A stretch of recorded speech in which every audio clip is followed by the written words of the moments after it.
Today, I'm in the deepest part of the wilderness, opening Larran's chests to hopefully make a whole lot of money. My only means of defending myself is a ring of suffering that reflects damage and a bunch of healing food. As a HP only account that is level 19 combat, I definitely won't be fighting back against anyone. Accounts up to level 74 will be able to attack ChopChop, so I've tried to be as prepared as possible in order to not lose my bank. Sadly, whilst opening the chest still makes a profit, I wasn't actually earning their full potential. This is because the noted fish quality scales with your fishing level all the way up to level 99. The wiki even has a handy graph to explain it, and here is where the ChopChop currently sits. It sounds silly, but when you're opening hundreds of these, you'd much rather be getting 300k worth of manta rays than 10k of tuna. It all adds up.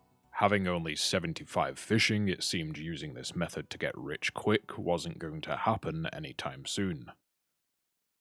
Just kidding, here's 99 fishing, and I'm now ready to head into the wilderness with the simple goal of making as much money as possible. So I bought over 180 mil worth of Larran's keys, ready to be used to open the chest. Buying so many in fact that you can visibly see an increase in the amount of keys purchased at the time. I have no clue if this is something PKers actually keep an eye on, but either way it meant I had to be careful. Now sit back, AFK a skill, and watch as I try and make more money in an hour than some of the most profitable activities in the game, including necks and raids.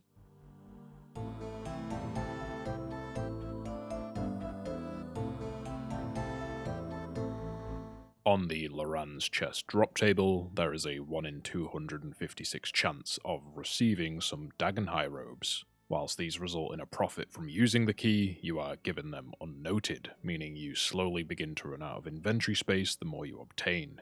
Making more money isn't the worst problem to have, but an easy way to combat this was just using an alt account to pick them up off the floor and run them to the bank for ChopChop to collect later. With so many keys to use, there was a lot of clicking required to open the chest, but I had to remain vigilant the entire time so a sneaky PKer doesn't kill me whilst I'm not paying attention. As you can probably see in the chat box, much to the dismay of my clanmates, almost every single drop I receive from the chest is broadcast to the entire clan chat. Thankfully, they're such nice people that they would never attempt to kill me. But it doesn't stop there. There is also a fairly large radius surrounding the chest that notifies any other players nearby that someone on that world is currently opening it and receiving all that loot, essentially acting as a beacon telling people to come and kill you. I feel like this activity is a classic case of risk and reward that the wilderness embodies. All it could take is one PK within combat range to get lucky, and ChopChop dying is the thumbnail of a PK video. With all the keys used, it was just a case of hightailing it to the safety of the major arena bank, using the handy feature of the Arania boots to bypass the cobwebs without needing to slash them open. During the 45 minutes of opening these keys, someone outside my combat range was the only one to show up, attempting to attack me before quickly leaving. Now for the math. 1,200 keys, 150.5k each, that's 180.6 mil in total. After selling everything to the Grand Exchange, I was left with just under 192 mil. That's a profit of 11.26 mil. Since it took me 43 minutes to open the 1,200 keys, adjusting for an hour, that works out at 15.5 mil an hour. And as this is a PvP related video, I'm obligated to round that up to a clean 16 mil an hour. Even without the cheeky rounding, it still beats the endgame content by a few mil. But it's safe to say this is an incredibly strong money-making method should I ever feel like I need a burst of adrenaline or the fear of death. After such a successful first activity, I wanted to try out some of the other skilling methods available in the wilderness that I haven't tried yet. I already did a video where I risked a large amount of loot and considerable agility XP completing the wilderness agility course, and ChopChop basically owns the Blackchin hunting grounds now. So next up, I decided to use my recently obtained 99 to do some actual fishing. Located in the wilderness resource area, you can catch dark crabs and then pay to have them noted in a stackable form so you can continue fishing. For the level requirement and dangerous location, the expected hourly profit is rather pathetic, and when looking up alternatives like anglerfish and sharks, it made me realise that fishing in general is just pretty bad for money. and doing it in the wilderness was no different. Completion of the Elite Wilderness Diary results in the catch rate of these crabs more than doubling. Since ChopChop is just a little guy, there is no chance in me being able to complete that, so I'm using the next best thing. Rada's Blessing 1 for a 2% chance to double my catch, as well as Spirit Flakes that provide 50% chance of doubling the crabs caught as well, so I have a healthy 52% chance to double the crabs I receive. 245k worth of crabs in an hour, and I'm never getting that time back. I didn't see a single PKer out here, and as far as I know, players really only show up here to complete clue scroll steps.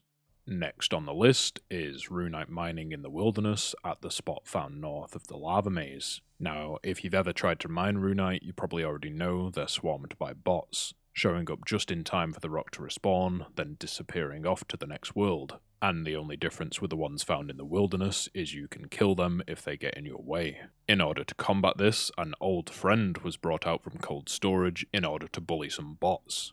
John Bopper, my low-level Obby Mall account, will scare all the bots away, allowing ChopChop to mine the rocks in peace. Once again, I'll be doing this for an hour to see how much money I make, but this time I'll also be competing with myself to see whether mining runite or killing the bots for runite makes more money. With each piece of runite being worth 11k, most bots I was coming across had at least 100k risk.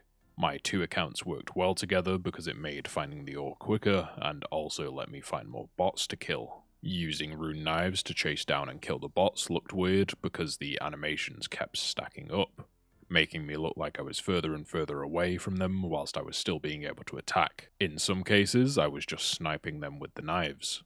As expected, there seemed to be a never-ending supply of bots showing up. Compared to killing bots at the Blackchin hunting area, I had a lot more time to attack them due to how far away from the level 30 wilderness line they were. After the hour was up, I took both accounts to the bank to compare the loot. ChopChop managed to mine a total of 73 runite ore worth 790k, and John Bopper managed to steal 103 runite ore from the bots totaling 1.1 mil. So in this case, it was clear PKing beats skilling. The outcome may have been different if I had the expert mining gloves, which stop the runite depleting so you get one more ore per spawn. But I didn't want to spend 10 hours getting them. Sorry. The runite ore, around 1 mil GP an hour. As you can see here, I've got 2,500 more keys, worth a total of 51 mil. So you might be thinking I'm going back to the shipwreck in the wilderness to open the Larran's chest and make a bunch of money. Unfortunately, you'd be wrong. I'm going to a completely different shipwreck in the wilderness to open a different chest so I can make a bunch of money. Located in 14 Wilderness, it's a lot safer of a location than the previous chest, but in order for the items to be noted here, you need to be wearing the Amulet of Avarice. It gives you a skull when worn, meaning on death, I'd lose absolutely everything. My clanmates were lucky this time round, because the only loot reward capable of triggering a notification in the chat was the Teleport Anchoring Scroll. With a drop rate of 1 in 275 and being worth around 1 mil, they were always nice to get. It took 287 keys to get the first teleport anchoring scroll, but many more were still to come. And then halfway through the keys, a friend did try and spook me by showing up with Smite, but I just gave him a little wave before continuing on. For whatever reason, the scrolls do not get noted like the rest of the loot. So, over the course of opening these, you can see them slowly filling my inventory. Again, some of these activities you don't see any PKs whatsoever, but all it takes is one getting lucky when you aren't paying attention to ruin your day.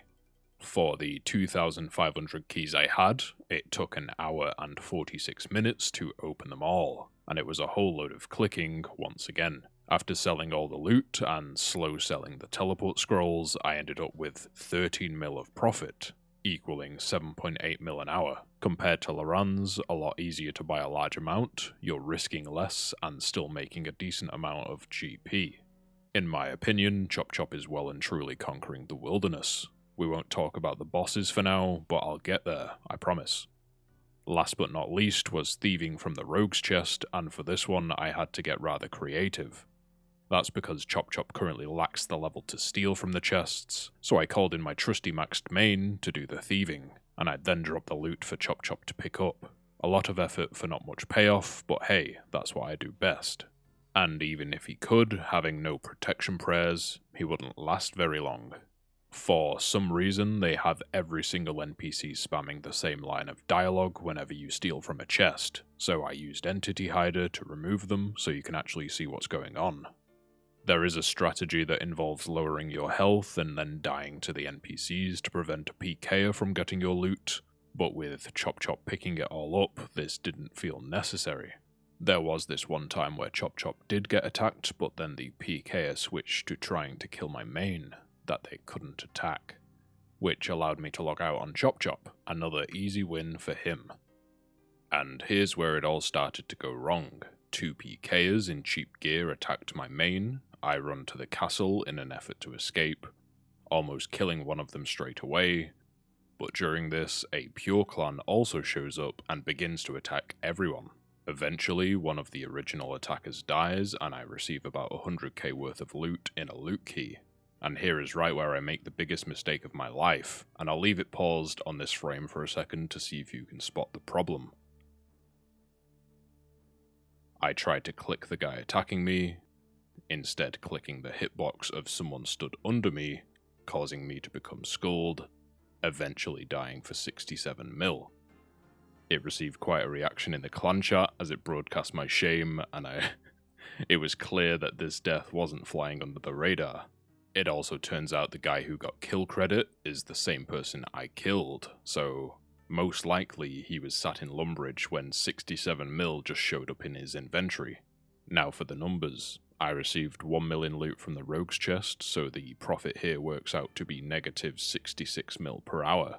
Although, earlier in the trip, I did manage to get a 500k kill, so it's actually only minus 65.5 mil an hour. I think I'll be steering clear of the rogues chest for the foreseeable future, as well as making sure to tick the button that stops me from making silly mistakes.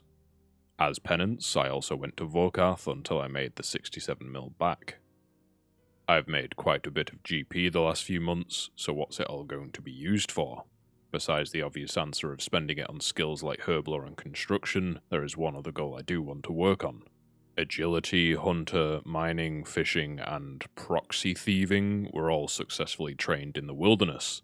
You might be thinking there aren't any other skills to be done there, but in fact there is one more. Slayer. Yes, a skill that requires you kill countless monsters on an account that cannot gain any combat experience besides of course hit points. Maxing out at around 30k XP an hour through the use of ults last hitting the NPCs, this is not going to be quick by any means, but the goal is of course 99 Slayer, and I plan to keep you updated along the way. I've been looking forward to starting this grind for a while now, and I'm sure there'll be plenty of shenanigans that occur during the training. It'll be one more feature of the account that confuses people when they look me up as well. If you're still wondering what on earth I'm talking about in regards to training Slayer on this account, first up, a splash weapon such as the Cursed Goblin Hammer is required to guarantee you never gain any combat XP when attacking your Slayer task. The reason why this is required is because the goal is to hit an NPC on the exact same tick you kill it using another account. For this, the other account will be using Mage due to the travel time of spells, causing a delay in damage. This results in ChopChop gaining half the Slayer XP from the monster, as he was technically the last player to hit it before it died. It sounds pretty extreme, but once set up, you can basically stay in the same attack cycle the entire time. The recently added goading potions that make all monsters nearby aggressive towards you may also prove useful here, though that will need testing out. Should be a fun time either way. Back to the money, 3 alts means I'll need 3 of the following: a Saturated Heart, a Cursed Scepter, and a Tormented Bracelet, currently totaling 375 mil. Then I'm looking at 90 mil worth of bonds just to start me off, and I'm sure I'll be paying plenty more in the future. But it should be a good time, it brings ChopChop one step closer to being the strongest HP pure, and I hope it will be entertaining to watch.